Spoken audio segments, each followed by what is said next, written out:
Hey traders, my name is Akil Stokes. I am host of the Trading Coach podcast. I'm also a professional currency trader and a trading coach over at tier1trading.com. In today's episode, I want to talk to you about the difference between talent and effort. And I see this in both trading and in coaching as far as coaching track and field, where when asked with the question, would you rather invest in the person with more talent or the person with more effort? Typically, it's one with the most effort that wins out. And in today's episode, I want to share with you an article that I read about Cristiano Ronaldo. So women, relax. And a friend of his that was supposedly better than him that none of you guys have probably heard of. And it's a long article. I'm not going to read you the whole thing, and I apologize in advance if I mess up the pronunciations or whatnot. I can barely speak the English language, whatever that is. And then I'll give my take on it at the end. But it's a report from Bleacher Report. I'll see if I'll put the link in the show notes, so underneath the deal here. But it says, before Ronaldo was a household name, the world's most famous footballer, soccer player, was just Ronnie. A scrawny kid on Sporting CP who got teased relentlessly by his teammates for driving the Ferrari. Now, driving the Ferrari doesn't sound like what you think it would mean. The Ferrari was actually a punishment, right? Ronaldo was often late to classes and whatnot, and because of that, he basically had to take out all of the trash. So they would call that the Ferrari, and his teammates would tease him because he was the one that was pushing it each and every day. He told them, he being Ronaldo, said, "You can laugh as much as you want, but one day I'll be driving a Ferrari and you're all gonna be staring at me." Now, Ronnie didn't have many allies in that dressing room. He wasn't ideal considering he couldn't push the Ferrari by himself. Luckily, Fabio was an exception, and this is his friend. Like Ronaldo, Fabio was an extremely talented young player, to some an even brighter prospect. He was an all-around forward with strong physical presence and a great finishing ability. He had so much strength, it was difficult for anyone to stop him one-on-one. Really impressive, a Sporting Coach says. He was definitely one of our biggest hopes. When he was around 15, you could say it was him plus 10 others on the pitch. The two friends were heading in the same direction when Ronaldo scored in his debut for Portugal in a U15, an under 15 friendly against South Africa in 2001. Fabio was there celebrating the goal right with him. It seemed destiny back then that the two would one day star for Portugal at the senior level, and that Fabio would be the forward partner Ronaldo so dearly missed in this year's World Cup in Russia. Instead, Fabio ended up with a slow-paced life in Algarve, a man who makes a living working with shellfish, never to be bothered by the paparazzi or fans. His friend, meanwhile, Ronaldo, became the greatest footballer in the world. At some point, destiny set them on different paths. Fabio was a crazy player, the Sporting CP coach says, laughing. Like we say in Portugal, he did much crap on the pitch, but he didn't mean any harm. He was a lot more immature and had not gone through everything Ronaldo did. As a player, though, Fabio was steps ahead of Ronaldo, although the main thing, the desire to be the best, was possibly not there. That made the difference for Ronaldo. So Ronaldo gets a lot of, he takes a lot of hit because whenever you're in the spotlight, you get a lot of hit for being, cocky and blah, blah, blah. And he is, and deservedly, right? He's the best football player, arguably the most famous athlete in the world. I think you deserve to be a little bit, cocky, arrogant, whatever you want to call it. But if there's one thing that, if you ask the players that have played with him, if you ever read any interviews about Ronaldo, he's a workhorse. He is the most driven person out there. You may not see it in the games all the time and when he's pouting and whatnot, but at practice, he gives full out effort. He works extremely hard, and I think you have to respect that. And this is what his coach is saying from way back. The thing is, his mindset was that he wanted to be the best. However, the coach added that Fabio's attitude off the pitch was a concern from early on. He was one of those kids who defied the rules. Sometimes he did not have the right behavior, could not avoid conflict, seemed to think he was above our codes. So what went wrong for the man once rated higher than Ronaldo? Well, from the neck up was the main difference between them, their coach says. When Ronaldo arrived, he was already an athlete. We could find him doing press-ups and sit-ups in the dorm and lifting weights in the gym at 1 a.m. He has never stopped working and became a complete footballer. Fabio, on the other hand, may have outshined him for the moment. He was a very strong young kid. He had muscles, he was taller, but he did not have the same attitude, and that was crucial. When they were 13, perhaps 14, he was one of the tallest kids of our age. This was coming from a quote from a former player who was a forward as well, and he was kind of talking about how he just joined the club at the wrong time. He was stuck between these two great players, so he had a great perspective of kind of seeing the battle between them. When we were 13 or perhaps 14, he was one of the tallest kids of our age, referring to Fabio. He was faster, his legs were much stronger. He had matured earlier than the others and naturally excelled in the games. After a while, however, the rest of the team leveled out, and the pure talents, not just those based on physical advantages, started to stand out. He should have had a different attitude taken in his career, seriously. Had a normal social life. I'm trying to skim through this thing. His focus was definitely not on training. So there's a lot of on and off the pitch issues that this guy had. While Ronaldo was ambitious, Fabio concluded he was already too talented and did not need to work on improving himself. He has always been a very good person, meant well, but he was surrounded by bad company. He enjoyed going out at night. The so-called crap ended up getting lost. I believed in him. I gave him multiple chances. However, he did not train like the others. He would later realize he wasted his potential. And it's interesting how you can see two players of the same level, and if anything, you could say the guy Fabio, Ronaldo's friend, was of a higher level, go in completely different directions. And again, it goes back to what I mentioned earlier. Great talent that doesn't work at it isn't as good as maybe lesser talent that has a much higher work ethic. And we see the exact same thing in trading, right? Trading is very difficult.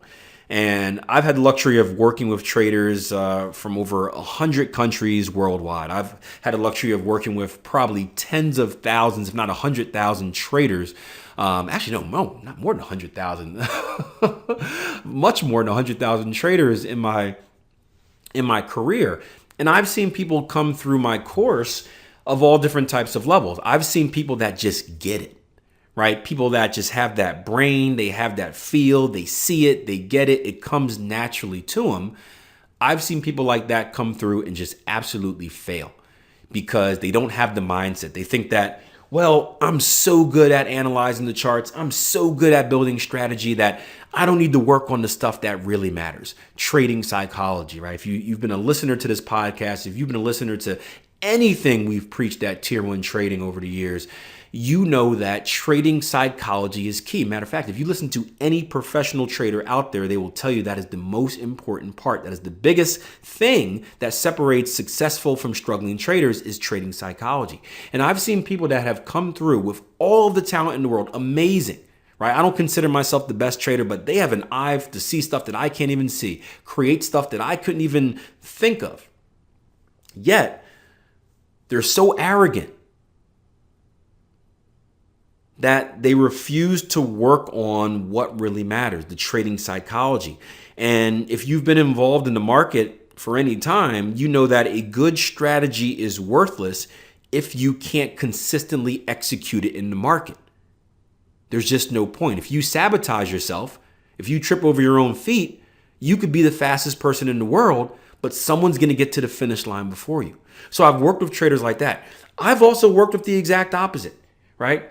I like to say that anybody can be a professional trader, that you don't have to be the smartest person. In fact, I just had a conversation, I'm not sure if it was a podcast or not, about how typically those who are more intelligent, more smart, more smart. You can tell I'm not one of those intelligent people. Those who are more intelligent typically struggle more at trading.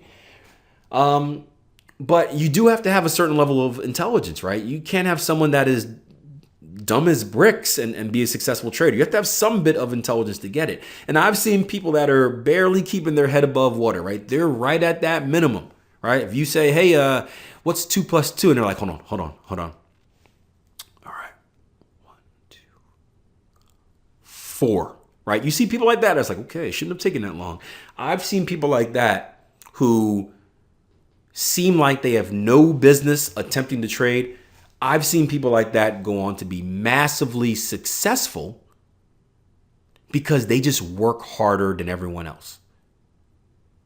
I'm one of those people. Now, I'm not that dumb, right? I think I'm a smart person. I'm intelligent, but I'm not super smart.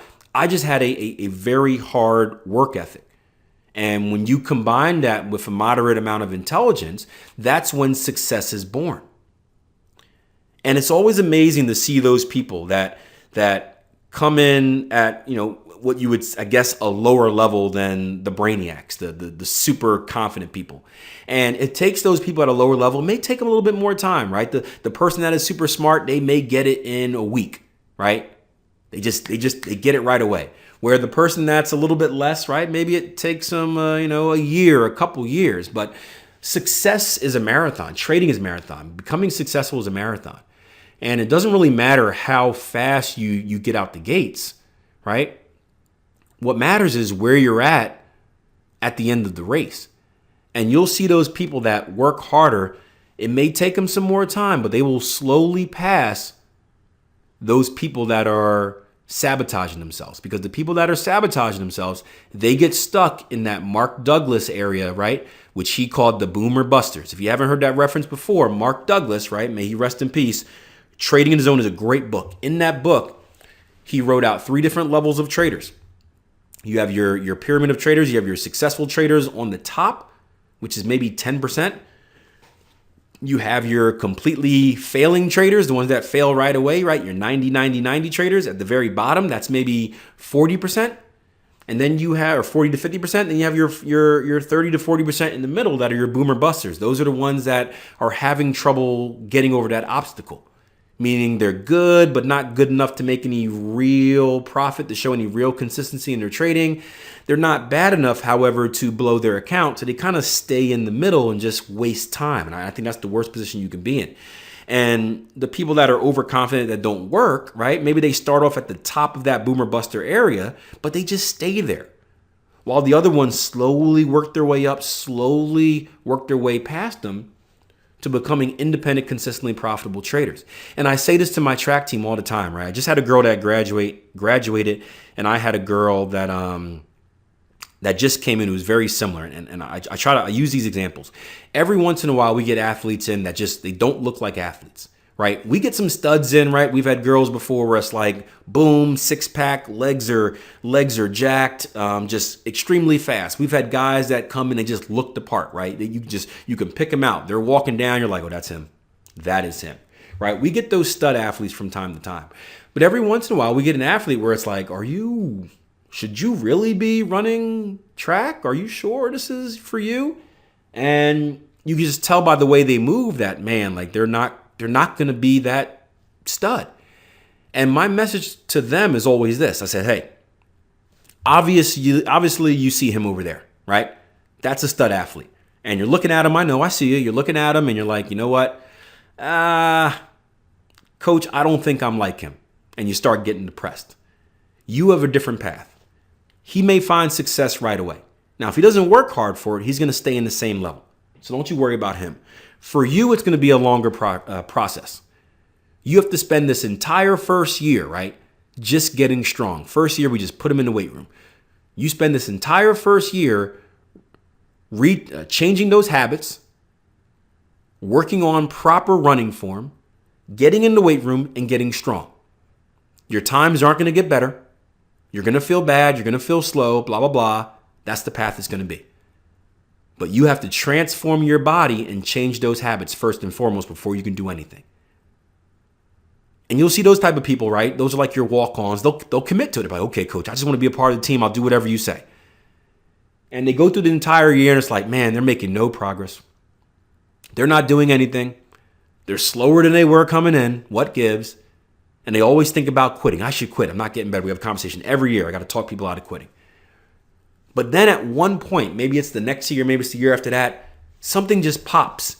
And all of the hard work that they've put in the beginning starts to pay off. And now the work ethic that they had to get better, that's combined with a new transformed skill set, a new transformed body, right? They move the right way. They're strong enough to move the right way. And they still have the same work ethic as they did before. They're still hungry. They're so hungry because nothing has been given to them. Everything is earned and they know that. They're pissed off. They have a chip, right? Tom Brady, perfect example. I think he was the worst physical specimen at the camp. Drafted very, very, very, very late. Going to go down as the best quarterback ever. He's pissed off because of all the quarterbacks that were taken before him. And he's used that chip over the years to fuel him. And we see these athletes do the same thing. And eventually they get that payoff. Maybe their upside isn't as great as the super athlete that has the hard work ethic, right? Those are your super traders if we take it back to trading. But these athletes have very good careers. You can have a very solid trading career. And that's how I think I am. I am that athlete.